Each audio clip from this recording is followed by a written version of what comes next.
are so many limiters on the market and they all have their own unique technologies and DSP, but which is best and why do they sound different? And ultimately, when and why should you use one limiter over another? Understanding our tools help us push those boundaries. And when I came across the pattern for the IRC, Intelligent Release Control, used in the Maximizer, it's like nothing I've seen before. And it's gonna help us answer why this limiter in Ozone is so revered.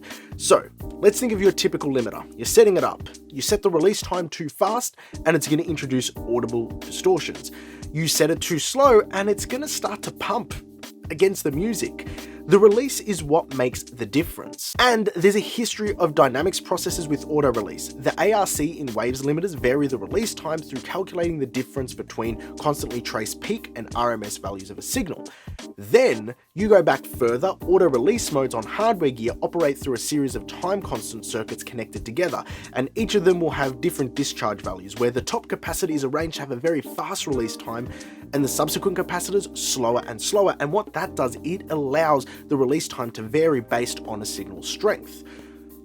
That's exciting in of itself, and I can make some videos on that later, but what makes the Intelligent Release Control in the Maximizer different?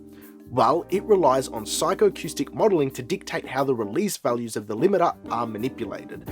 And that might sound pretty techie, but let me break it down for you, and then I'll share with you an example of how I choose and when I choose to use the IRC limiter over another.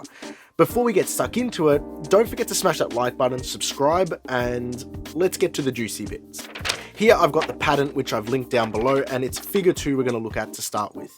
Let's start with amplitude envelopes. So after it takes an input signal, it will generate 6 to 8 individual attack and release times and construct them in parallel with one another. Some with a fast attack fast release, fast attack slow release, and various combinations all in between.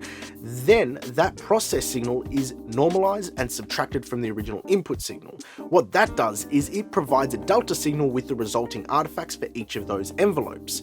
Now, while that's happening, it's also creating a masking threshold, and that masking threshold is created from the input signal, and it's based on an FFT ear model in P. Cavell's paper, Perceptual Evaluation for Audio Quality. What that returns is a masking threshold specific for that input signal, and that is used to calculate a relative distortion score by comparing each of the amplitude envelope's delta signals to the masking threshold. And then what IRC algorithm does, it selects the most aggressively limited signal whose distortion score is below the masking threshold.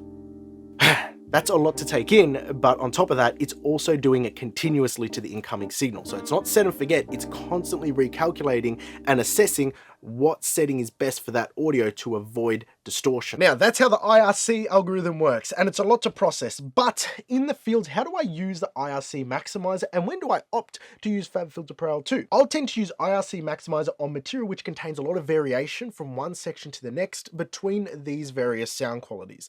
If lots of low frequencies or subs are being introduced and taken away, if the RMS values are changing very drastically in the same sections, and also transient and punchy sections to sustain and open sections. That's where I find the IRC Maximizer does a great job, and it manages sparse and diverse material like no other limiter does.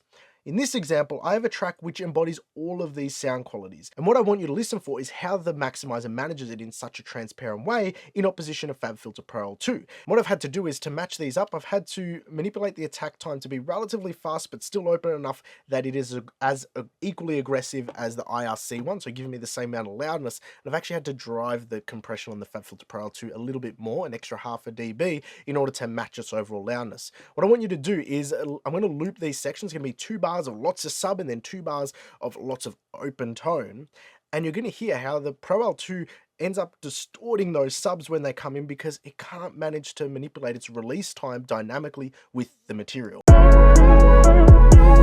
I wish you heard.